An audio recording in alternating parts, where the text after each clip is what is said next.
Imant, Jā. jautājums par podiem un dušām. Jā. Kā var dabūt podu un dušu pagrabā, tā lai arī viss ūdens iet prom? Nu, pagrabā viņi jānones un jāatrod, kur pie kanalizācijas pieslēgties, bet ja pašplūsmā nevar pieslēgties, jāpaceļ, jāiztransportē ūdens projām. Ir speciāli sūkņi radīti. Tātad ir šitāda te kastīte, ko pieslēdz pie elektrības. Šitien pievieno podu, šitien tu vari izlietni, dušas kabīnu pieslēgt un pieslēgt aizdējošo cauruli 32 līdz 40 mm.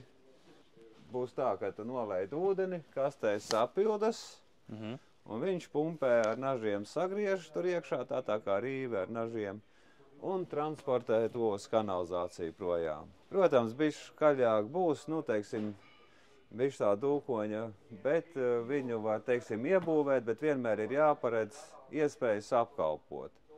Tikai, teiksim, izlietnēm vai dušai ir kas podam, tālāk ir Vilo un Grundfos, tieši tādi paši modeļi, kas transportē ūdeni projām. Nu, un tālāk tur ir atkal vēl, teiksim, atšķirības ar modeļiem attiecīgi, vai tas ir duškabīne izlietnei, podu pieslēgt.